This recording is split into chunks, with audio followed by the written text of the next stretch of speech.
Well, I've been chatting for 15 minutes. I don't know if there's any need for a stopwatch because we're pretty much going to have Yeah, two topics. I did want to. Yeah, I did want to share, and then this won't take too Is long. it But the the Pokemon Go Pokemon story? Go thing, Yeah, yeah. go ahead. So mid to late last week, some data miners they unpack the application, and I've got people behind me, but they unpack the application. They go through all the code and looking for hints about what's coming, and they check the network traffic and all that stuff. And then sometime late last week, one of the guys, his Twitter handle is CHRALES. So like Charles, but the A and the R are swapped. But he found a model with full animations and everything for a new Pokemon. And let me pull up my Twitter and I can. But he found this. This. Why in the world? What is Twitter.net? How did I pull that up? But he found this model for a new Pokemon, and he was speculating about what it could be. And let me get a screen share here real quick so you guys can see this. So this is the model that he pulled up. It looks like a little blobby thing with a nut on it for a head, and he had some speculation. Looks like an upside down top hat with a nut on top of it. Yeah, something like that. So either a really small hat or a really giant nut. Yeah, and so he was doing some speculation about what this could be, because in the Pokemon Go app, it was replacing assets for this thing, was replacing assets for another unreleased Pokemon from a generation that's already in Pokemon Go called Kecleon. And so they were like, okay, is this some kind of Kecleon thing? But it had in its asset number, like in its Unity asset, referenced 891, which is a Pokédex entry that doesn't exist yet because it's in the speculative and unreleased Gen 8 of Pokemon. And so everybody was wondering, it's like, okay, is this the Pokemon that's going to be released with Pokemon Let's Go, Pikachu, and Eevee? Because there's going to be a brand new Pokemon that's never before been seen released with that game. And it's going to be able to work with Pokemon Go. And like, well, is this going to be that Pokemon? And so everybody was speculating all weekend long. Well, I guess it was earlier this week. No, I'm thinking today is Sunday for some reason, but yeah, earlier this week is when all this was going down, and then today was their monthly community day where they have 3 hours and a specific Pokemon has increased spawn rates, and you can catch shiny forms of it and get special moves and everything, and as community day was winding down, people saw these things in the sightings, and they were everywhere for about 30 minutes. They were just everywhere. And so everybody was trying to catch them. And when you catch them, see, this is what, you get the little shadow thing in there, and it's just like, oh, it's a brand new Pokemon that I've never caught before. But when you catch it, it turns into Ditto, something that's been in the game for well over a year. Yeah. And it's like every single one of these things turned into a Ditto. Well, it does kind of look like Ditto with a giant nut on it. Yeah, it does. It does. And so I thought, okay, is this like some natural form of Ditto? Like Ditto's trying to create its own identity or something? But there's nothing in the Pokédex entry. Like right now, there's Alolan forms of Gen 1 Pokemon in the game. And so like if you get a Raichu and an Alolan Raichu, they're both in your Pokédex.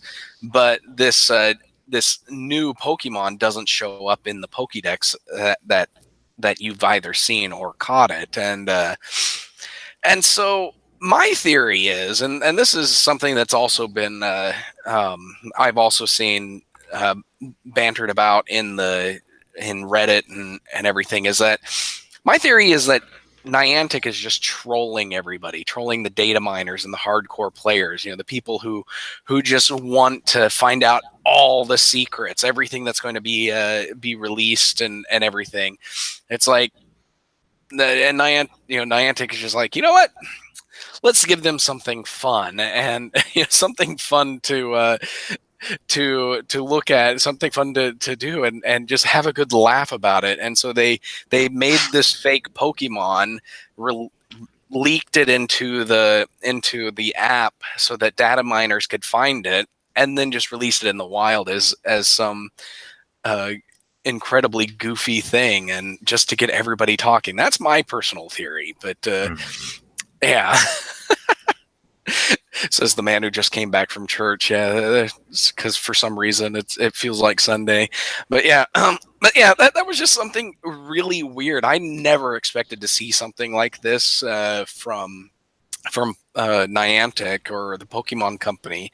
But yeah, it is very odd. But yeah, it's still hilarious, and I love it. And I hope Niantic does more stuff like this, because it's a fun thing to talk about.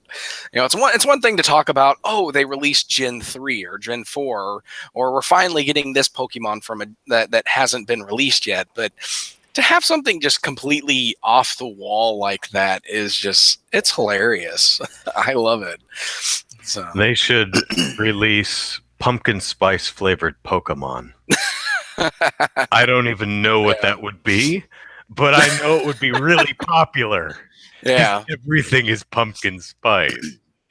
The funny thing about pumpkin spice, it doesn't taste like pumpkin at all. Because if it did, no one would want to eat it. Yeah. Pumpkin is actually good. I've had roasted pumpkin, and it basically tastes like squash. Like if you even roasted squash, you know what pumpkin tastes like. It's it's when you add in the condensed milk and the sugar and the pumpkin seasonings, cinnamon, nutmeg, clove. I think those are the three main ones. Yeah. That's what gives the pumpkin pie the flavor. So yeah. But it's a good flavor. Yeah, it is. I like it. So I guess before we start into the PlayStation Classic stuff, I'll show off something that I've been working on the last day or two. And it's been said by me that it rains too damn much in Breath of the Wild. I feel like I'm living in Breath of the Wild. This last month and a half has just been nonstop rain here in Oklahoma, which I guess is coming from somebody who lives in California, where it's been nonstop firestorms for the past year and a half. Yeah. So I wondered if I was just being a picky, whiny gamer, and if it really rained that much in the game, or if I was just remembering it happening more often than it actually did.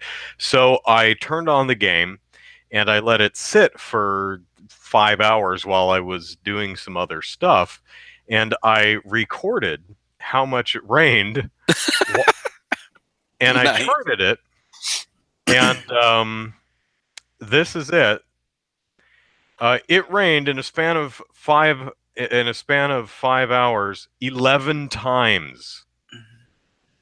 I don't know why it's flashing like that, but and you had back-to-back rain spikes there. Yeah, this one, there was a 4-minute gap between. I don't know if you can see my mouse moving, but there was a 4-minute gap between these ones.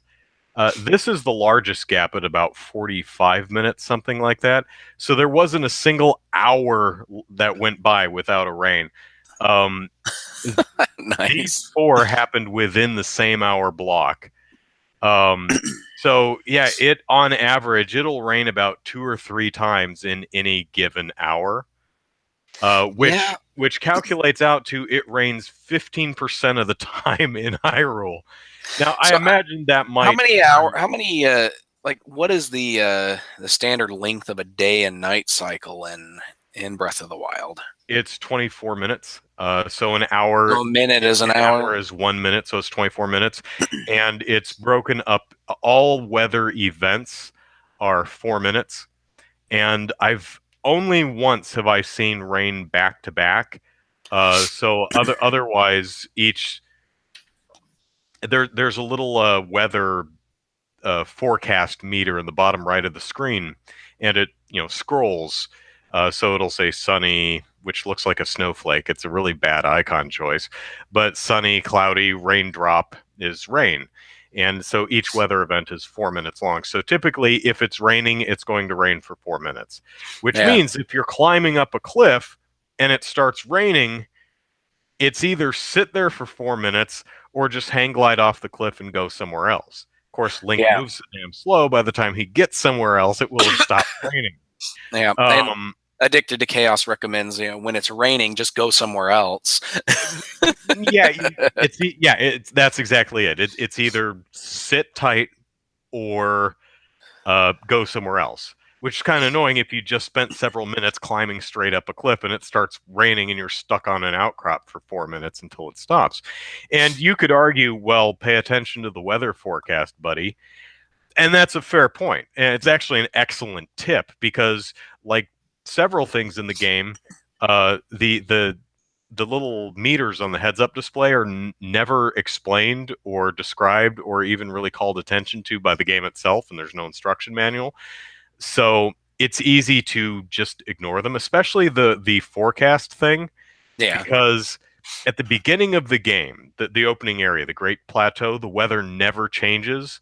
So it's just snowflake, snowflake, snowflake all the time. So the first time you notice it, it doesn't change. You're not even, I'm like, I don't get what snowflakes are because it's not snowing and this thing never changes. So you learn to ignore it. And then a couple hours later, you get off the Great Plateau and it becomes useful, but you've learned that it's not useful and you ignore it. It was literally 20 hours before I noticed that thing was predicting the weather. But here's the other problem. It's not accurate.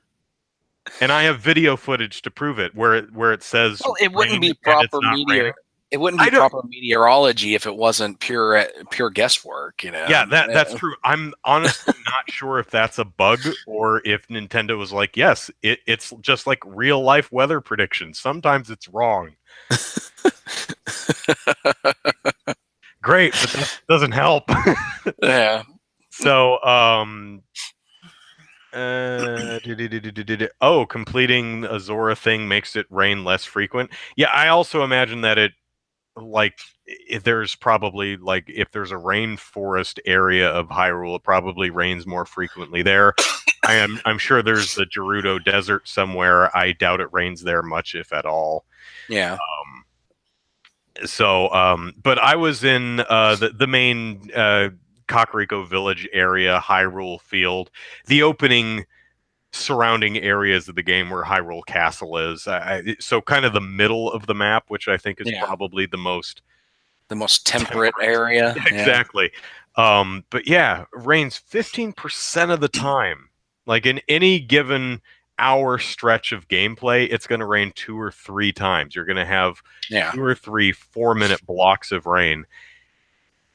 And to me, that feels like a bit much. Yeah, it would feel like a bit much, and especially if rain is doing nothing but making it harder to do basic things like climb or you can't climb, which is a big part of the game. It decreases visibility. It makes noise, so it makes sneaking easier, but I've never found any reason to ever do that. Maybe I just haven't reached it. Maybe sneaking is something. I mean, unless you're trying to pick up a lizard and stuff it in your pants, then you need to sneak because otherwise it will run away. But as far as I don't know, I guess you could sneak up on bokoblins, but why? Yeah. And this is something that Also, when it's torrential downpour, it's a lightning storm. If you're wearing metal armor or carrying a metal sword, God will smite you. Or oh no, it's 3 goddesses in Hyrule, right? Yeah. Because it will spark, spark, spark, kaboom. It's funny the first time. Yeah. But luckily you're given a pretty. The first time it'll probably catch you off guard because you don't understand what it's doing, but it gives you plenty of warning to go into the menu and strip. Run around in your underwear. You may catch a cold, but at least you won't get struck by lightning. Otritsu says the ingredient collection, which sneaking up on lizards is about the only time you really sneak. Yeah, which is good because if I'm not mistaken, and I could be, the game never actually tells you about sneaking until you actually click the left analog stick to sneak. It's something that you have to discover yourself. I don't think it actually tells you to do that. And again, there's no instruction manual. However, if you go into the menu and system or settings, there is a picture of the controller with little things that tells you what each button does, and it does say click. So if you go into there, you go, oh, I can sneak. Click. Oh, look at that. And then it pops up a little thing that says, hey, you can sneak. Oh, thanks. Yeah. See, the only game Chaos. I should. Yeah, you don't have to strip naked if you're wearing like the Hylian cloth pants and shirt. You're fine. But if you're wearing metal armor or you have a metal weapon on you, you need to or metal shield, anything metal, you need to de-equip. It's okay if it's in your pocket or travel bag or whatever, but if you're wearing it, you will be struck by lightning every time. It's pretty funny. Yeah, see, the only game that I've played recently that has a weather or has rain in it is Stardew Valley, and with that one, rain is mostly a good thing because it waters your crops for you, so you don't have to water your crops that day.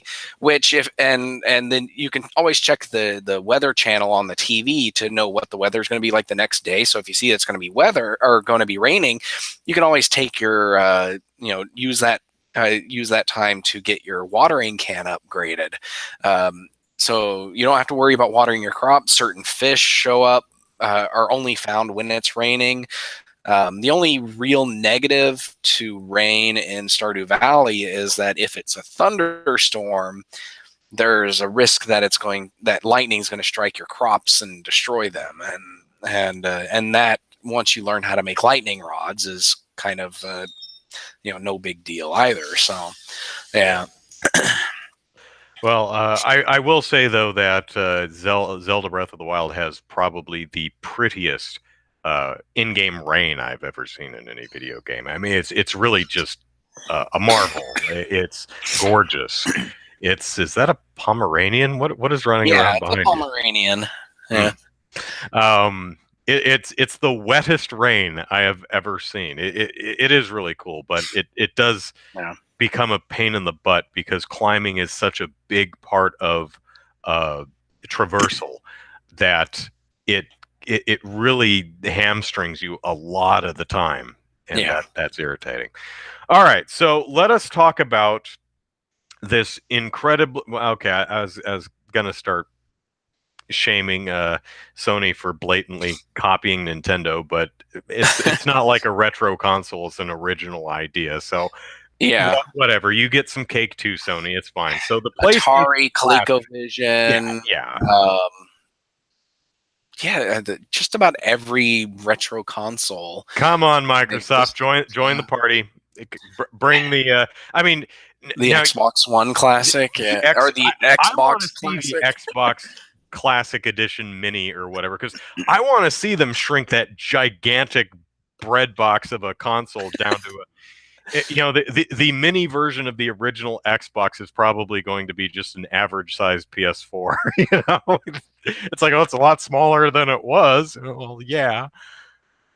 Or can you imagine the original Xbox Mini and it's really little, but it has the standard size original Xbox controller? That would be hilarious. Like the controller would be bigger than the actual console. Anyway, so comes out on December 3rd, I think. Yep, December 3rd is when they're $100, and there's 20 games on it. And it comes with 2 controllers, so we know that there's going to be actual 2-player games on there, which at least 2 of the games that they announced are 2-player. Yes. Yeah, Ridge Racer 4 and Tekken 3. Yeah, I don't know what jumping jack or jumping flash is. I have never heard of that I game until this announcement, yeah, and I that's still don't know what it is. I didn't look it up either. I'm totally Yeah, not familiar with that. But it's nice to have some games that you wouldn't know. So Final Fantasy VII, which I think yeah. we could all expect. Which Uh, which technically can be a two-player game. I think if they.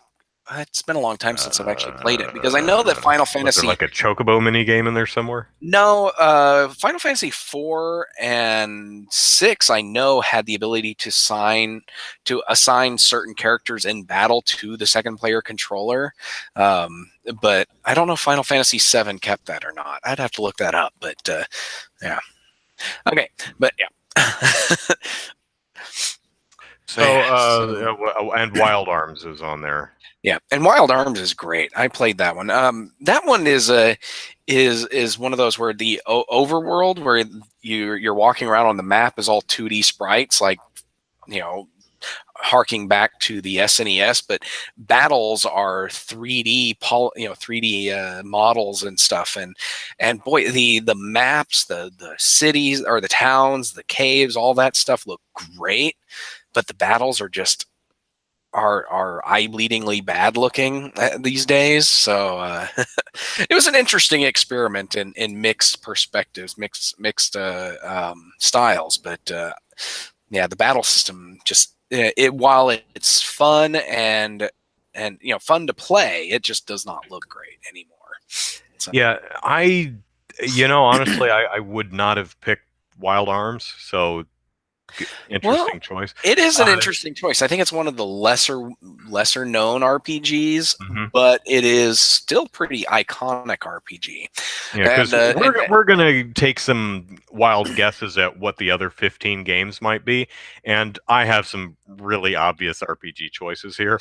oh man, I had to work so hard not to make this an RPG console Yeah, because it's I like tried everything to, I wanted to put in there was like an RPG, and I'm like, no, we can't have 15 RPGs. yeah, I tried to make a good balance. Yeah. I'm looking at the Wikipedia page for Jumping Flash, um, and How do you presented in the Otritsu? I first-person don't know perspective, how the that's game follows a robotic rabbit named Robert as he searches for missing jet pods scattered by the game's astrophysicist antagonist character Baron Aloha.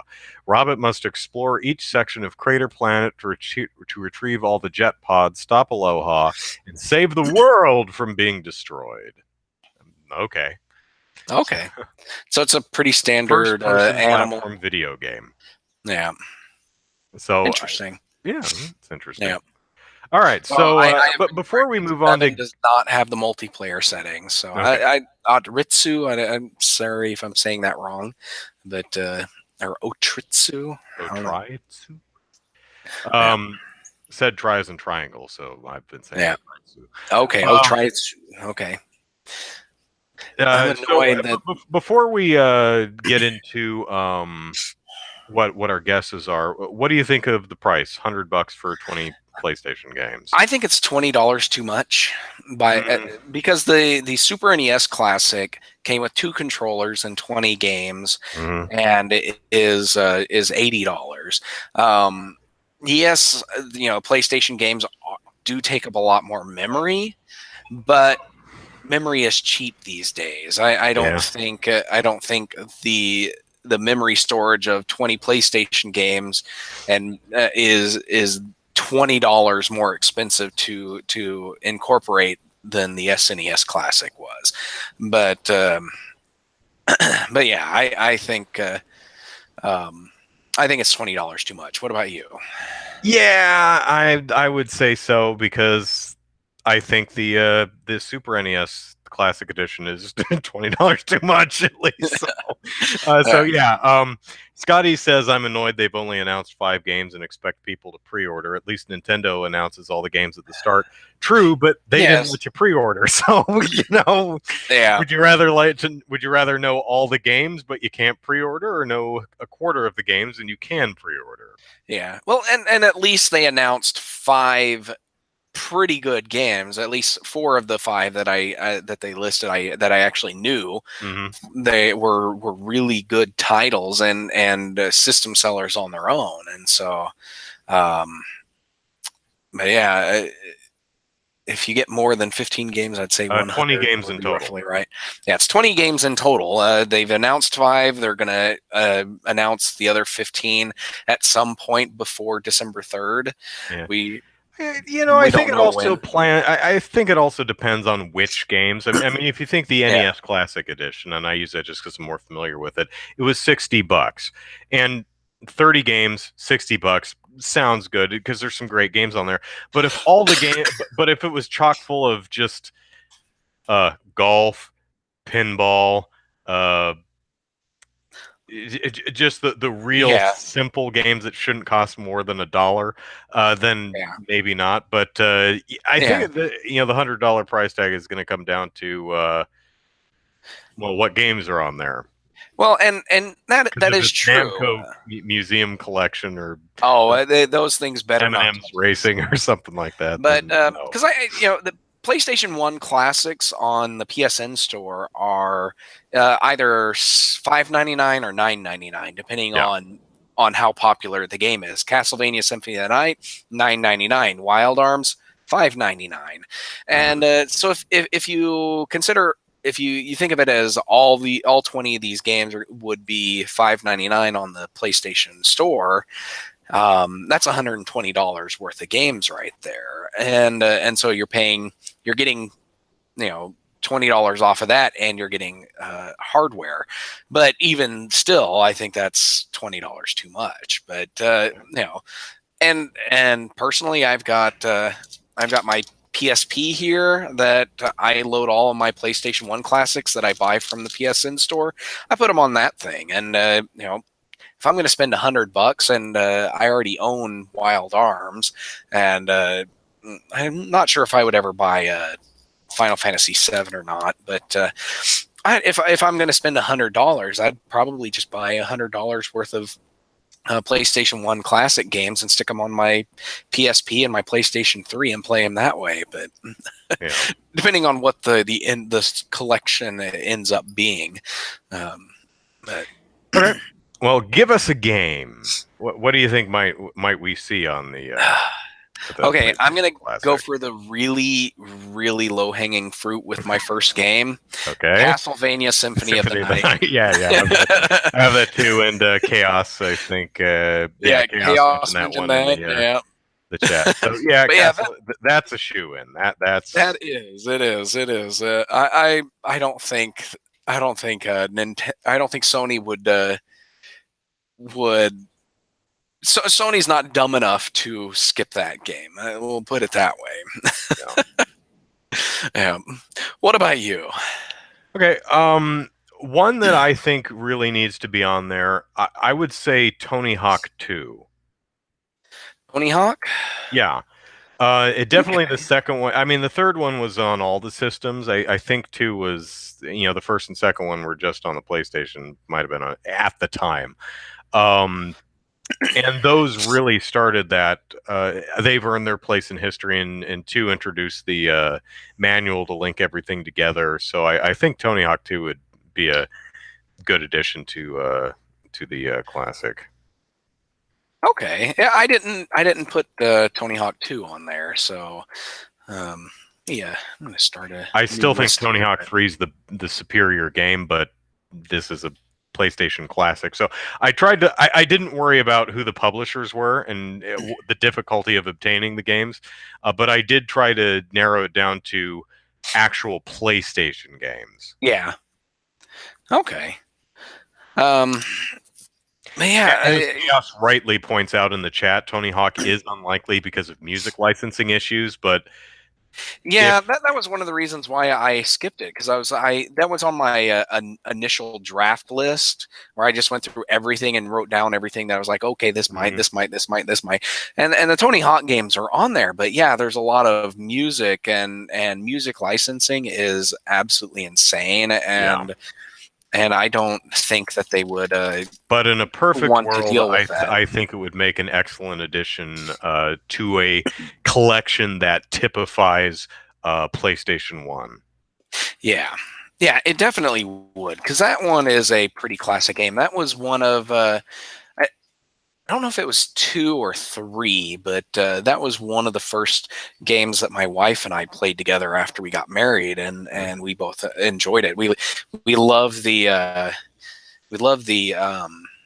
graffiti mode, where you go and you do tricks on different parts, different elements of the landscape, and Oh, and it turns it a and then solid color, right? it turns into your color, and then if somebody, the other player comes along and does a better trick on that same object, it turns into their color, and we would play that for hours, because it was a lot of fun. Yeah, So, I think Tony Hawk 2 or 3. No, I think it was Tony Hawk 3. I first played on a PlayStation 2 at a friend's house, and I was like, yeah, I need this in my life, and I bought it for the GameCube. And yeah, I ended up getting 4, which was okay. And I actually did the guide for Tony Hawk 8 later, years yeah. later. So Hmm. anyway, next. All right. Okay, my next game is I went with this one's a kind of an off the wall suggestion, but Oddworld: Abe's Odyssey.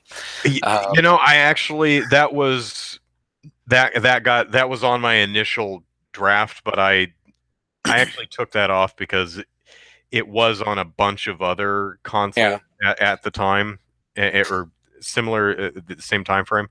But I don't disagree that was definitely yeah. among the first draft of 20 or so titles I came up with. Yeah, because it was a game that I remember playing at one point, and I don't think I've ever actually. I actually Do I own it now? I think I may have picked it up at a yard sale or something now, but I played it a long time ago, and I just thought, man, this is such an atmospheric game, and it Mhm. was you know completely off the wall.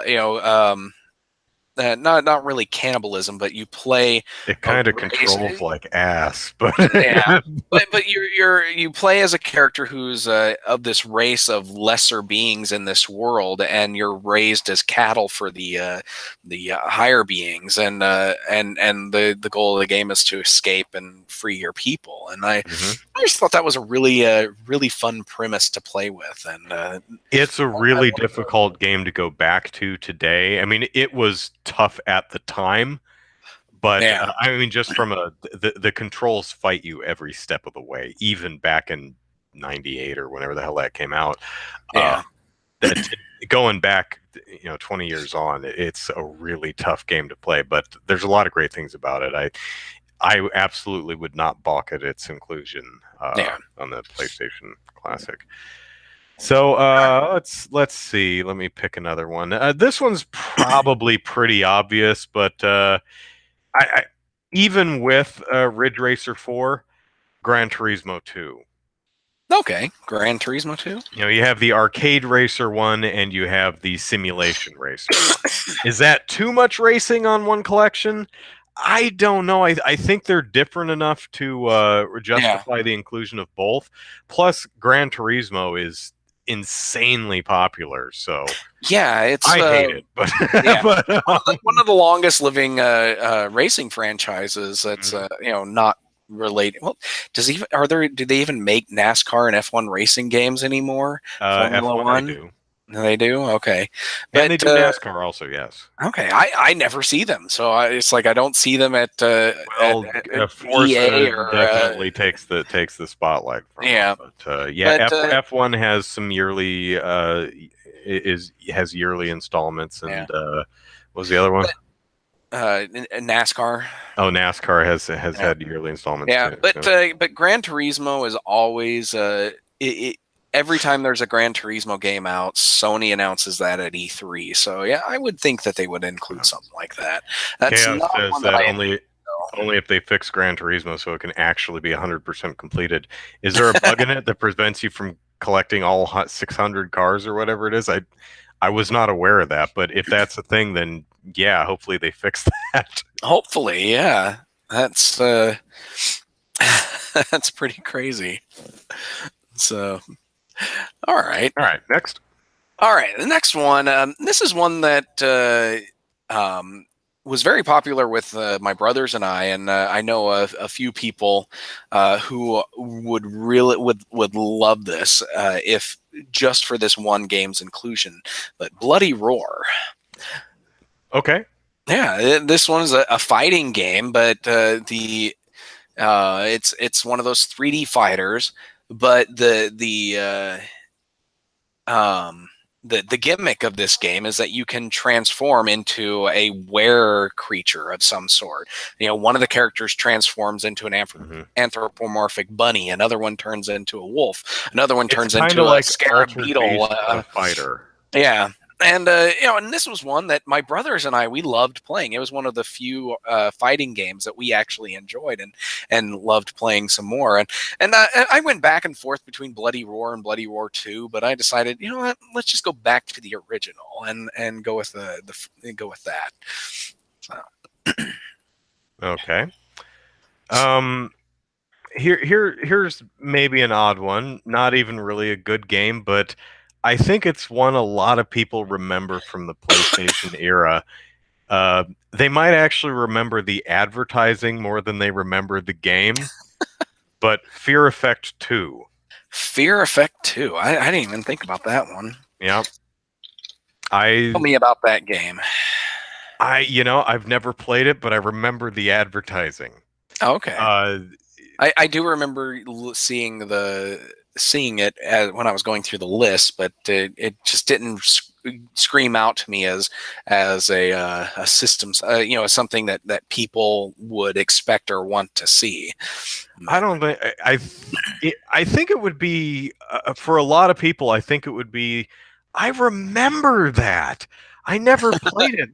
I actually want to check this out and see if the game is any good at all. No, it's not. From what I understand, it's not. But it was a game that the advertising leaned really heavy into the salacious aspects of two attractive women being friends or possibly more than friends with each other. Ooh, we're all adults. It was that kind of a thing. Yeah. And from what I understand, that's not even really that was mostly marketing, and it's not really a thing in the game. But it's something that I always, when I think of PlayStation, it's one of the things I remember. Okay. Well, all right. So keeping with the horror theme, Resident Evil 2 is my next one. Okay. And I went with that one over the first one just because of the Resident Evil 2 seems to be the more popular one. It's getting the remake and everything, and I think it would be Sony would use it as kind of a advertising tool of sorts for the new Resident Evil 2 coming out, and so that's what I'm thinking is Resident Evil 2. I definitely agree that Resident Evil 2 is better than Resident Evil 1. Resident Evil is a weird series for me because I constantly go back and forth on what my favorite game of the series is. Yeah. Sometimes it's 2, sometimes it's 4, sometimes even 3 edges it out. Yeah. Addicted to Chaos says unlikely because of the remake. Well, that hasn't stopped Square with the Final Fantasy VII on everything. So yeah. But of course, the Final Fantasy VII HD remake is more vaporware at this point. So, whereas Resident Evil 2 remake has a very high likelihood of being released. So, I didn't have it on the list, but I was thinking about it. Wouldn't it be funny if every Final Fantasy except 8 went to Nintendo because 8 is going to the PlayStation Classic? I don't have it on the list, but I was thinking of that. I was thinking Final Fantasy 8? Yeah, maybe that's why it's not on the Switch. I don't have it on the list, but I went a little bit different direction with survival horror. I'm thinking either the first or second Dino Crisis game. Ooh, Dino Crisis. Did I put that one on mine? No, I did not. That didn't make my final cut. But and I'm not sure which one to add because the original Dino Crisis is more survival horror Resident Evil paced kind of a game. The Yeah. sequel was more Resident Evil 4 in the sense that it was a lot more shooty action than Yeah. slow paced survival horror. So I have another suggestion for survival horror type games, so maybe I might go Dino Crisis 2. It would kind of, which one I picked would really depend on how the rest of the list balanced Yeah. out. But I think having representation from that early series, because people even today are still calling for Capcom to bring Dino Crisis back. Yeah. All right. Hardened Soul asks, will there even be any mature games on the PlayStation Classic because they would want it to be teen or below rating? That's a good point, That but is a good point. I would say yes, because there are some games that I just don't see them not including. Yeah. But Yeah. well, I don't come to know. think of it, are the is Final Fantasy VII? I'm imagining is teen. Tekken 3 is probably teen. Yeah, I don't think any of the 5 they announced are above T rating. I think so yeah, they haven't announced any specifically M-rated games, but I wouldn't put it past them to include at least 1 or 2, especially some of these high-profile titles like Resident Evil, where it's like this slap is some parental controls in that sucker and call it a day. Yeah, because even the Rare Replay disc had some M-rated games on there, and the Xbox One parental controls prevented you from playing Conker's Bad Fur Day, but not Viva Pinata. So where you could still play Viva Pinata. So, but yeah, it's just one of those things. It's like some of these games are just they really need to include them. Yeah. So. Was Castlevania Symphony of the Night M or T? It's teen. Is it? Yeah. Okay. Yeah. But, all right. On my next title, and I'm going to get back into cars here. Okay. And this is going to be I have one more car game too. Yeah. This one is what I would consider Sony's response to Mario Kart being included with the I think I know where you're going. Is Twisted Metal 2. And Twisted Metal is another one of those iconic games that the Twisted Metal 2 improved a lot on the formula, added some really fun-looking cars in there that the first one didn't get, and I think it would be a great game. It's a I don't think it goes up to 4 players, but 2 players going head to head in an actual combat with other cars, and it's T-rated, so it actually, well, at least I know the first one was. I can't remember if the second one was or not, but I think it would be a great, not quite racing, but more not racing, but more. Mario Kart with guns. Yeah, Mario Kart with guns and missiles, basically. But yeah, that's what I think. Seekin suggested it too, and I had it on here too. I was actually wondering, I definitely 2 over the first one, but I was thinking about, what about 3 or 4? I'm not familiar enough with the franchise, but definitely the one I always hear about. So that seems to be the more fondly remembered entry in the series. Yeah, after 2, they kind of only Twisted Metal Black was them. Okay, but yeah, after 2, they kind of just went all out, like went incredibly goofy and over the top with things, and I don't think they really improved the gameplay beyond 2. So it's been a long time since I've played one of these. I don't even think I played any of the PlayStation 2 ones. Yeah, Chaos is saying 3 and 4 were good, not as good as 2, which was the best. And yeah, that's the impression I have of that series, even though I'm not terribly familiar with it. So yeah, that's why I had 2 on the list. Yeah. So okay, let's see. For a moment, that when you said racing, I was thinking, oh, he's got Twisted Metal. But then you said Mario Kart, and I was like, are you going Crash Team Racing? but No, I not but Crash Team I do Racing. think Yeah. one of the Crash Bandicoot games has to be on there, and probably I probably Warped, which I think is the third one, would be the one Yeah, you'd that would be the pick. third one. Yeah. So probably Crash Bandicoot Warped would be what's on there if you had to pick one of them. Okay. Yeah, I thought about the Crash Bandicoot series and I thought about the Spyro series and I'm like, well, both of those just got HD remasters and It's it's like, true. would they really include those? But and then looking back, it's like I did include Resident Evil 2, which is getting a full blown remake. So And yeah, Final Fantasy VII. So yeah, and all Final these Fantasy VII. So it's not out of the question, but I just think I just didn't include either of those series just because they're just we can already get them on modern consoles. So yeah. but, Yeah, Seekin comes in saying Twist Mel 2 is his favorite too. So yeah, it is a great game. I love it.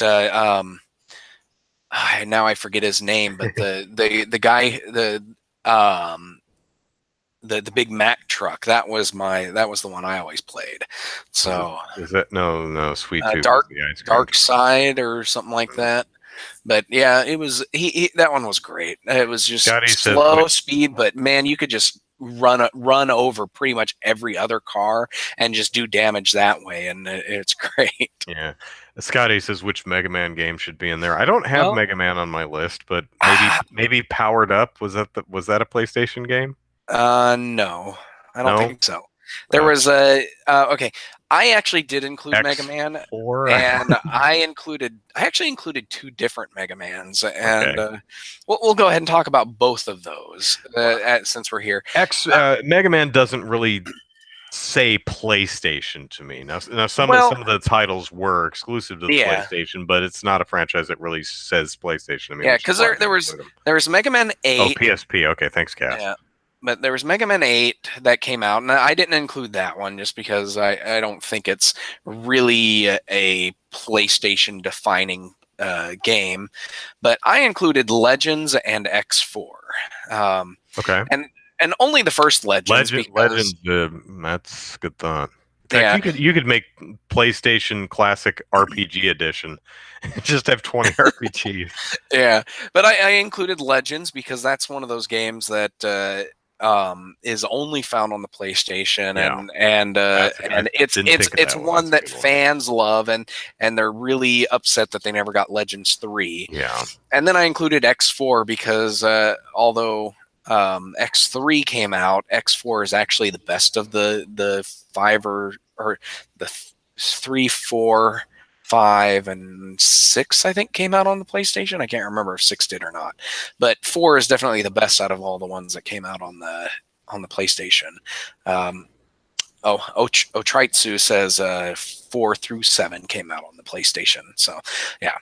But 4 is definitely the one that I think is the best. So, I stopped around X3 because I stopped exactly with X3 because that was the last one that was on the Super NES. So, well, the original Mega Man X is one I still remember mhm. fondly. I played that one on the Super Nintendo, and I loved it. And that's what got me started on the X series. Yeah, I have X1 through 3 Yeah. on the Super NES. Okay, so my next one, another cartoon mascot character that I think speaks PlayStation, and that would be Spyro. Okay. Not a huge fan of the games, but I think he earns his place on the list, and I'd probably Yeah, go with I think so. once again I think it's the third game, Year of the Dragon, would be the one you'd put on there. Okay. Yeah. And Spyro is definitely a series that uh, has staying power throughout. Tons of fans of it, and I never really got into it. I know it was one of my mom's favorite platformers, but yeah, I never got into it. So Nor did I, but they're decent little collectathon platformers, and they're cute. yeah. So All right. So next, all right, next one, and we're gonna go. you're holding back on the RPGs. I can feel it. I am. I've got I And here's actually. my RPG list. So I'm gonna go throw out an RPG in here, and we're gonna go with Final Fantasy Tactics, and I thought of that one too, but I thought two Final Fantasy. I mean, they're totally different games, but I was oh like, yeah, because it was either Final Fantasy Tactics or Ogre Battle or Ogre Tactics, Tactic Ogres, whichever one that is. It was either one of those two, and I'm just like, Final Fantasy Tactics is the one that people know, and that people really loved, and it's excellent story. The gameplay is great. Sometimes it can feel a little grindy, but there's about half a dozen secret characters in there, and and stuff. And I think it's just one of those games that again, Sony would be remiss if they excluded it. So. Yeah. uh, Ape Escape. Ape Escape. Okay. Yeah, Um, that's a unique game, and it was definitely a PlayStation title. It was actually rather big at the time. yeah, that was one that everybody, just about every other comment and every article I read was, "What about Ape Escape?" But the only hiccup to that, as far from what I'm aware of, is that Ape Escape requires the analog sticks, and Oh, does it? yeah, and Hmm. this system does not include the original Right. replicas of the original DualShock. So that might be a hiccup there, and so Fair point. Fair point. yeah. All right, my next game is we're gonna Metal Gear Solid, Yeah. and Yeah. yeah, this is one that another one of those ones that everybody was asking for, or is asking for because we haven't gotten it yet. It's one of those But M-rated games that it's like it's hard to imagine the PlayStation Classic not having Metal Gear Solid on. yeah, exactly, and that's and again, going back to the M-rated thing, it's like this is one of those games that Sony would have to include. I guess not have to include, but it would sell these things if it included Metal Gear Solid. So Yeah. Well, I had Metal Gear Solid on the list, but I also had an alternate just in case I don't know Konami was being a putz, or you just wanted to go. You felt that Metal Gear Solid was just overexposed, and there's been a million yeah, editions, and everyone's played it. So if you wanted to replace it, Siphon Filter 2. okay. Similar spy espionage type of game. Um, also lasts longer than 3 hours because Metal Gear Solid is super short. Is it? Well, to be fair, it's about 6 hours if you don't skip the cutscenes and you read all the codec conversations and such. It's about 6 hours, but only half of that is actually gameplay. It's a really Yeah. short game. Okay. Yeah, I've never actually played it, so I couldn't tell you how well it holds up or anything. So They're definitely also rans. They're like the look, we're here too. They're trying to have a bite of that pie, but I think they'd hold their own. yeah. All right. Well, going back to fighting games, and we got Tekken 3, and which is an iconic 3D fighter. Going for a not really a 2D fighter, but it's kind of a 2.5D fighter, I guess you would say. But Not Soul the one. Blade, Okay. and or Soul Edge in Japan, Soul Blade everywhere else, and this one I think is my personal opinion is the original one is still the best of the entire bunch, and because it has what I consider the best story mode of any of the Soul Calibur series. Where in this one you actually traveled on a map from map coordinate to map coordinate, and each one of those is a different battle, and there's actually interaction between the characters during this, and it's like each story mode is each character's search for the soul blade, and and they end up fighting different characters in their journey to claim it, and it was great, and it was the one that introduced us to Siegfried before he became now I forget the evil version of him and that he became in Soul Calibur 2, but did he have a goatee? I don't remember. I don't think he. No, I think in the first one he was clean shaven. But the boss in the final fight, the final boss in this one was also great because it was Cervantes the pirate, and he had his dual swords and everything. It was awesome. Nightmare is what he becomes. Thank you. I don't have another fighting game on my list, but I did consider Darkstalkers. Yeah, I actually have Darkstalkers 3 on my list. So mine is easily could have been a fighting game console too. Yeah. But let's go a little left field here. I picked Hot Shots Golf. Ooh. That was one of the things I was really struggling trying to figure out sports titles to put on this because other than racing, I don't put on there. But it's like other than racing games, my my experience with sports games is pretty slim. So I think Hot Shots Golf would be one of those games that really serves to round out the package. Yeah. Rather than having it that would help keep it from being particularly heavy in a specific genre of game.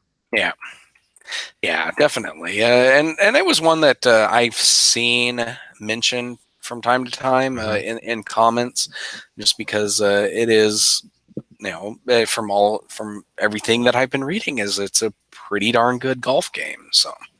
Yeah, never played it myself, but I believe that's a Camelot game, and they've been responsible for a lot of the Mario sports titles. So, not surprising that one is spoken so fondly of by so many. All right. So next one on my list is a mascot platformer of sorts, and Rayman. And okay, yeah, it's just. One that I saw, I'm like, I originally wanted to include Gex on there, but then I saw Rayman. I'm like, no, definitely Rayman over Gex. So, yeah, because I didn't include Crash Bandicoot or Spyro, and so I'm like, okay, I need a mascot platformer on here. Yeah, well, Crash and Spyro say PlayStation to me more than Gex or who did you just Rayman, yeah. Raymond. Raymond. Everybody loves a Rayman. For the younger gamers in the audience, Rayman was the predecessor to the Raving Rabbids. It became much more popular than him, so you haven't seen him in a while. Yeah. But the Origins and Legends, Rayman Legends and Rayman Origins, which are Rabbidless, are both very good games. Yeah. Anyway. Let's see, what do we have? Well, the only cartoony thing I have left is, which I was kind of, well, Parappa the Rapper. Okay. Another game that recently had a remake that I played the demo of, and I'm like, wow, this is terrible.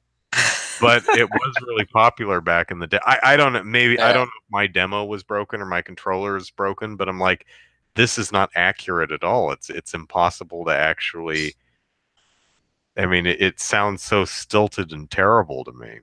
I talked about this in an earlier, a couple months ago when I played it, but I was not impressed, at least with the demo. But that's another game that when I think of PlayStation, it's one of the games. Yeah, it is. It is definitely it's well written. PlayStation game. It's got an excellent, unique art style. I don't think the gameplay is great, but I think it'd be fine if it works. Maybe it works better here. If it works, then fine. But wasn't totally impressed with the demo. Yeah. All right.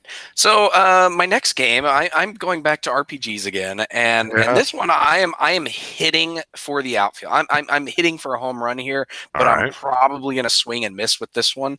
But Legend of Legaia, and this one is That's a bold choice. it is a very bold I did choice. not pick that one. I do not actually think this one will make it, but this is me No. hoping for the best, because this is another one that my brothers and I played to death when we got our PlayStation, because it is a it's an RPG, but it's a fairly unique RPG in that you actually program in your own combos for your attacks. You don't just pick an attack from a menu. You have to program in the attacks you're going to do beforehand, and you can do them on the fly as well. It's like, up, down, left, right, X, circle, whatever. So it's a combination of high punch, low punch, high kick, low kick, I think mid punch and mid kick as well. But and then you do super special moves if you get the right um, get the right combos built in, and it was just a lot of fun. It's basically, if you're playing who's it, Sabin from the fighter dude from Final Fantasy VI, um, Edgar's brother. Now I forget his name, but with that one, you had to actually perform the combos in order to do them in battle, and it's almost like that. A team of three characters like him, and it was awesome, and I had a lot of fun. And this is like I said, swinging for the fences for this one. They're Otritsu and Addicted to Chaos saying Legend of Dragoon, and I thought about that one, and it's a pretty good choice there, but I want to go with Legend of Legaia here just because I want to play it again.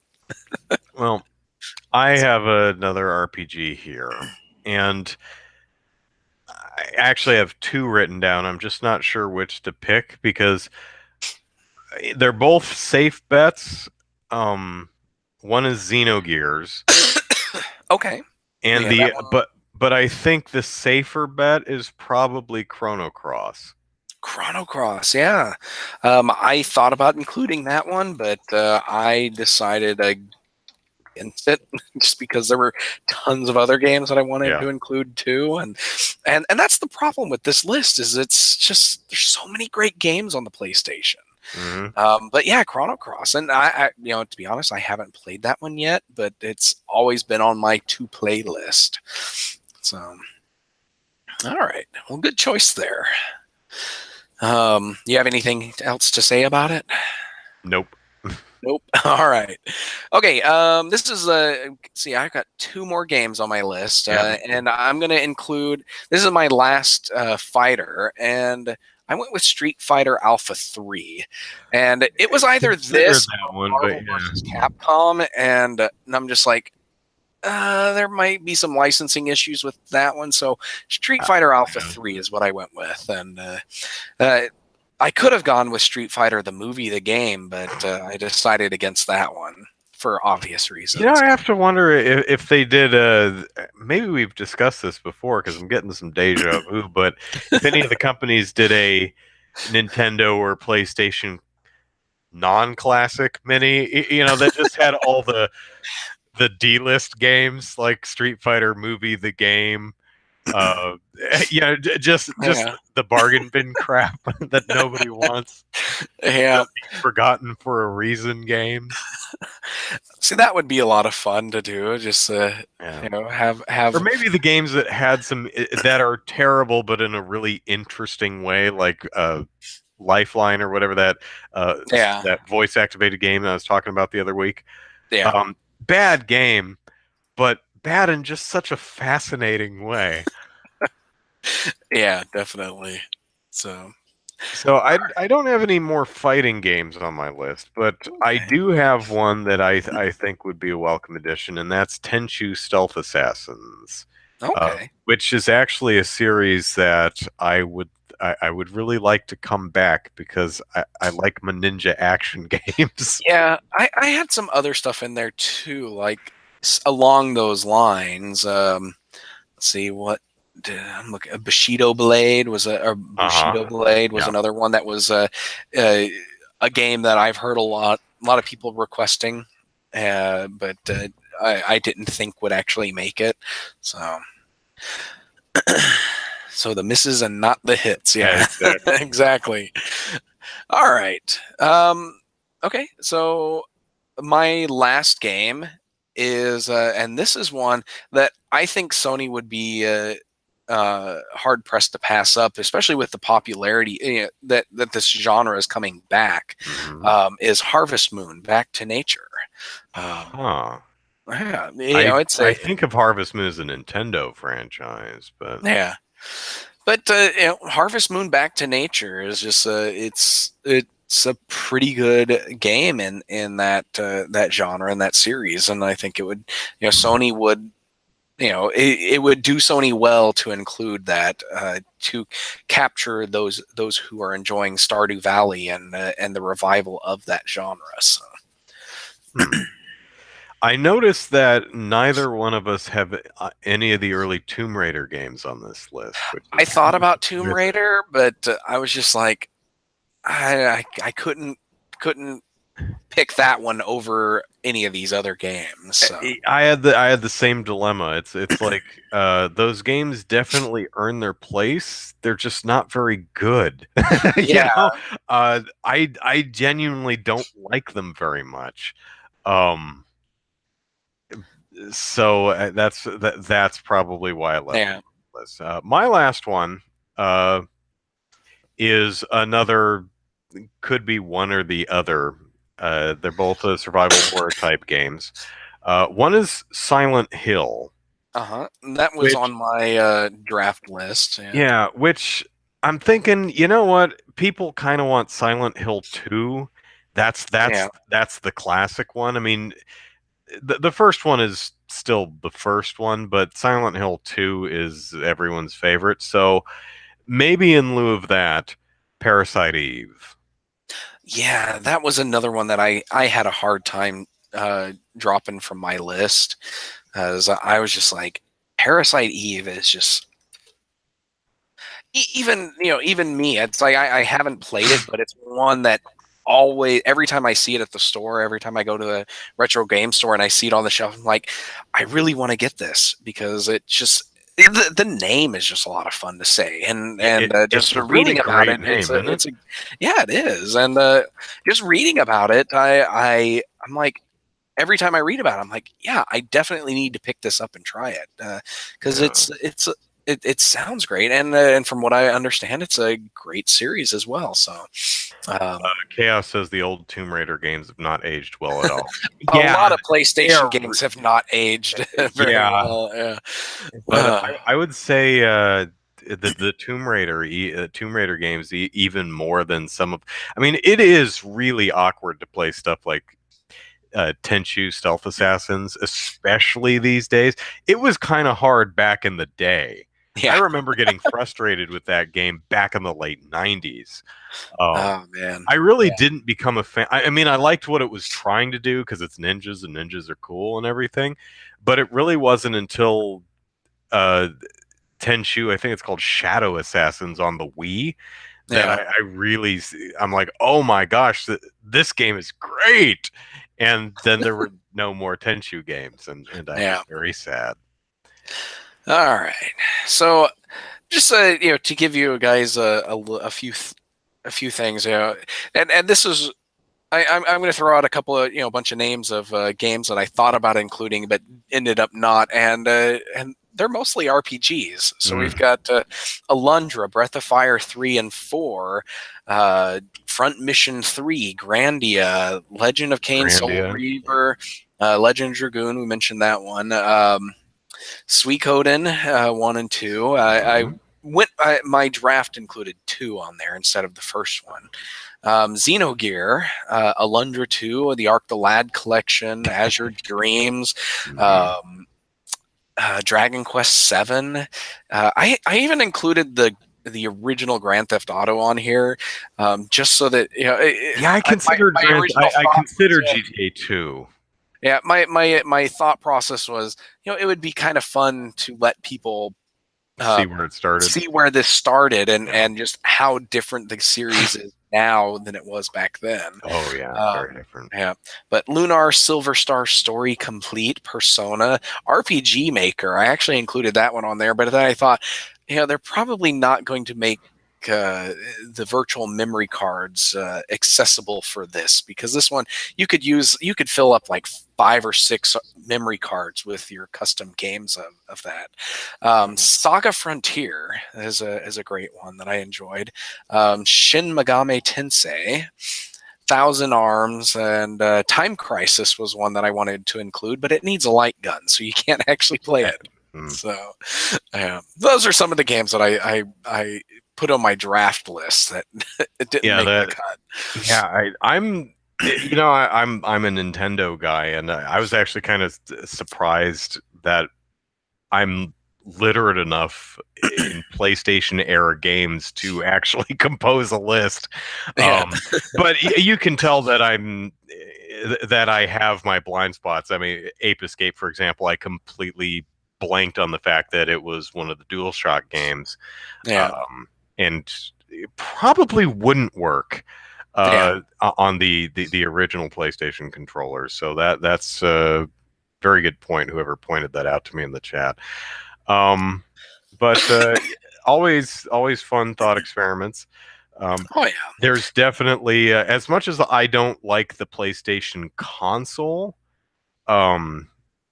It's and I don't like the console because it's just it can't draw a straight line. Like if you ever try grinding in Tony Hawk, the rail looks like a sine wave because the PlayStation literally cannot draw a straight line. I remember playing Metal Gear Solid and crawling through a vent, and I was so sickened by these blocky pixelated textures I was crawling past. I wanted to puke. I'm like, it's a great game, but oh my god, the hardware is so terrible. How you got to put up with some crummy hardware to get at some gaming goodness. Of course, you can say some similar things about the N64. Yeah, So well, and that was one of the things that I saw bantered about in the comments, and this is a revival of the conversation after the SNES Classic Edition was announced. Was like, what games would it come on a N64 Classic? And just about everybody's list includes only 5 games, because nobody can think of any more games after that. we But did it's a speculative list. Did we do that? I think we did. It's been a long time since I went back through the Random Tower archives, but I guess we never actually wrote an article about it. But yeah, I couldn't think of where we talked about it, and probably just on a podcast. Yeah, so yeah, but it was just one of those things. It's like, yeah, there's tons and tons and tons of games for the PlayStation 1. It's true though that you would have to getting a list of say 15 games for 15 or 20 games for the N64 is like it's just the 15 or 20 really good games. They're good games, but there weren't a lot of games on the console because it wasn't widely supported. Kind of like the Wii U. You'd have like the 15 games that are over there would be the ones that are on the console. Basically, the ones they're porting over to the Switch now. All the games that you all should have played but didn't because no one had a Wii U. But then again, you could have the Virtual Boy Mini Classic. Which games? Would just come just with all of them because there's only like 25 games, period, in the entire library. Them all. Just may as well have them all.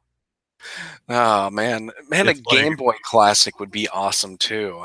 Well, you gotta have Tetris. Well, of course, that was actually one that didn't actually make my list, but Tetris Plus is for the PlayStation. That one has a really great adventure mode where it's like you have this little guy on the screen, and you have to get him from where he is on the screen up to a door, and so basically you have to just build him a path to the door, and cutaway sections and things, and that was a lot of fun. It's one of my wife's favorite games. But yeah, PC Classic Mini. I don't even know what that would be. So, what do you GOG.com. have on that? Like Minesweeper? You just go to GOG.com and good old games, and DOS there's your Classic Mini. PK. It's like, but all the DOS games are already available right now. It's Yeah. Yeah. But yeah, but no discussion of this PlayStation 1 Classic Edition can be complete without talking about the news that came out the exact same day that Sega's delaying the Mega Drive Classic. They yeah. announced that earlier this year or late last year. You think they just kind of wanted to get out of the way of Sony's PlayStation Classic? No, because what I'm reading, and this is what Polygon has to say. Says Sega also said it's now working with a domestic Japanese software developer with a proven track record. Previously, Sega had announced it was working with AtGames, the company behind the Sega Genesis flashback console, and it says while details are scarce, hopefully this means improved emulation and more authentic miniature console. So yeah, so they're delaying it, and what it sounds like, if they're working with a new software developer, it sounds like they might actually be working with a better hardware developer too, or but they're getting away from AtGames, which has those really crappy flashback consoles. But they may be delaying it so that they can get better emulation and possibly more solid hardware as well. So yeah. Or they just don't want to compete with the PlayStation Classic. Yeah, that could be it too. Knowing that they wouldn't be able to get as Or, much it could be a combination of things. It's like, we have the opportunity to make this thing even better, but we'd have to delay it into next year. What's Sony doing? Oh, well then, yeah, let's do that because we make it exactly. Yeah, better and we avoid competing with the with Sony PlayStation 1 Classic. thing. Yeah, So and yeah, and and not to rag too much on the At Games flashback console. It has a really solid game lineup on it. It's just the hardware is crap. The emulation is crap. So yeah. Uh, if they fix both of those problems, they could have a really solid seller there. So ooh, Nintendo Game and Watch Mini.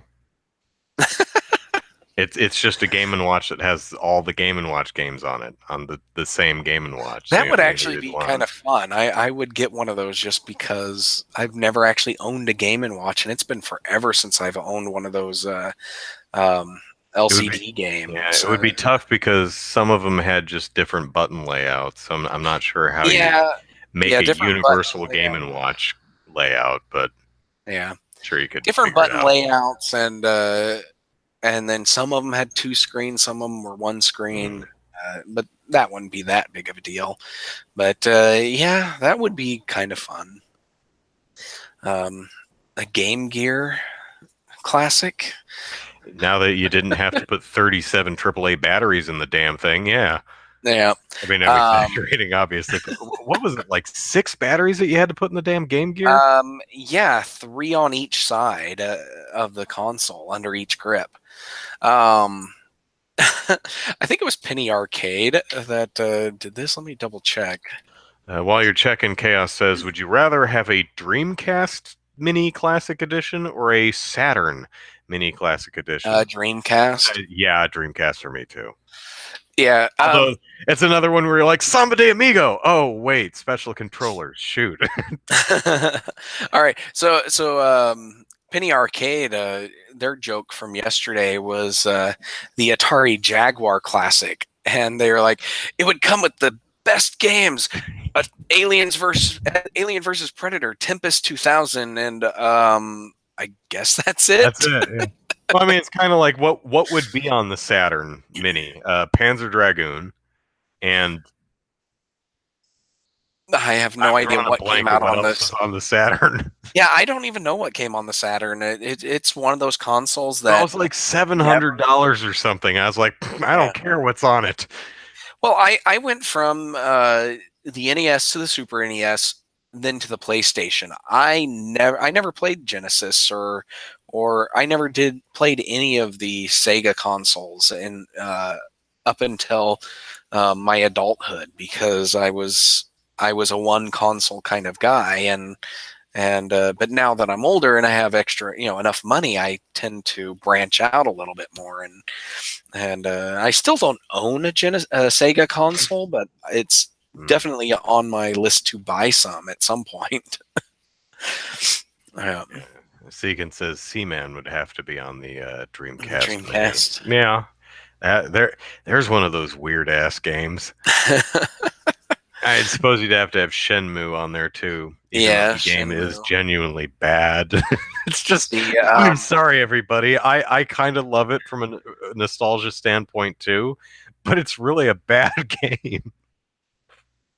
Now what was that Dreamcast game with the flying acrobatics or whatever? I'm trying to remember what it's called now. Uh, Oh. not even Crazy Taxi would be another Yeah, good. Crazy Taxi. Okay, Chaos says Panzer 1 and 2 and Saga. Virtua Fighter 2, Fighters Megamix, and others you can't think of. Yeah, the Saturn's a Space weird one. Channel It's like 5. I know that oh yeah, Space Shuttle 5. Um, It's like Saturn. It's like I can't really think of much except Panzer Dragoon. yeah, I'm looking at the list here. For Saturn games. Well, I'm looking at Dreamcast games right Oh, now, but I guess I could look up Saturn games too. But yeah, I can't think of anything for Saturn. But that's a honestly, I don't feel bad about the Saturn. I feel bad about the Dreamcast because that one, it was genuinely a great console and it yeah, genuinely had great games. oh, it was a It great console. it Yeah, just got stomped. It got curb stomped. yeah. Oh yeah, Fighters. God, Soul Calibur 2, I think was one of the premier Dreamcast fighters. I mean, that got ported everywhere, but Yeah. Sega says Seek and Sega Saturn was the only Sega console you never had. Not surprising, the thing was stupid expensive. I mean, literally stupid expensive. It should not have cost that much. I don't know what they were thinking. Well, they were thinking we're at the top of the world and we can't make any mistakes. I mean, even Sony was like, "Whoa, guys, dude." I mean, 600 maybe, but Yeah. Oh, let's see here. Area 51. Yeah, oh, I that's one. remember I think that that was arcade. I White played that in Game the. Gun. Yeah. It is. I played that in the arcade with my sister all the time. Yeah, I'm looking at the Saturn games Oh, now. Soul Calibur 1 Dreamcast was dead by the time 2 came out. Okay, Yeah, 2 came I'm out on the PlayStation 2, the Xbox, and the and the GameCube. GameCube. Yeah, And they all had a unique character on each one of that's them. right. Link And was on the GameCube was the only game. one that had a good extra character on it. The other two was Yeah, kind of Xbox was bleh. Spawn, Spawn. Xbox was and Spawn, then I and think a then Tekken character, a Tekken character Hachi or Hitachi. Yeah, someone. Yeah, yeah. The old guy with the with the pointy funny hair. hair. Yeah. Yeah. But yeah, they were. Yeah, the Dreamcast was long dead by then. But yeah, I have no idea what half these games are and on the Saturn. I'm trying to. I'm looking for RPG names Heihachi, on thank you. Heihachi. Yeah, that's it. Sorry, it's got a in it somewhere. You know, the anime guy with the funny hair. That narrows it down, right? No, the other one. No, the other one. Yeah, there's a lot of ports of games that came out on the PlayStation as well on the Well, Saturn list. the game, yeah. I was thinking Sega Dreamcast, but Sega had a lot of arcade games at the time, which ended up getting ported to to the Dreamcast. Yeah. So that was pretty cool. I don't know. I'm not seeing anything that really stands out on the Saturn. But well, podcasts aren't very interesting. Hey, let's watch a podcast of two guys browsing Wikipedia. I've always thought of doing kind of a trolling joke, let's plays and stuff. I'm thinking, what if I did a let's read video where I just read a book, but not out loud. I just read the book. It's like, you can read with me. We can read together. I don't know why you would want to do that. I also have had an idea of doing a watching paint dry video. Yeah. But I'm like, I don't really want to, because it would be super boring. Because you'd have to do it for at least an hour, just stare at paint drying. But I'm like, well, I have to buy or find a block of wood. I'd have to at least buy a small can of paint. I'm like, it's a stupid joke. It's not really worth the small amount of money I'd have to invest. But, and I've thought of like, well, what could I be doing? It's like, I've thought about like, instead of watching the Oscars, I'll do something more interesting with my 3 hours, like watch paint dry, and actually have a bit. I'm like, but I don't have time these days to actually block out a couple hours to just stare at paint drying. Yeah. So, I don't know. I have a lot of video ideas that I end up not doing. Sometimes because they're just bad ideas. Sometimes I don't have the resources to do them. Sometimes I don't have time, and then and the moment has passed. Yeah. Well, the paint dry one you could actually cheat on, and you could do you could do it where you set up the block of wood with the paint on it as the main view, and then and like you would do a let's play where you have your face down in the corner, and so you have the block of paint as the main view, and then your face down there, and you could actually just be watching Netflix or something with the sound with no sound coming through that side of the thing, and that way it looks like you're watching the paint dry, but you're actually watching something almost as bad, like Iron Fist. Have you started season 2 yet? I haven't yet. I haven't had the time, but honestly, even if I had the time, I don't know if I'd work up the initiative to watch it, because I don't care. I kid you not, I am more interested to catch up with the Meachums than I am with Danny Rand.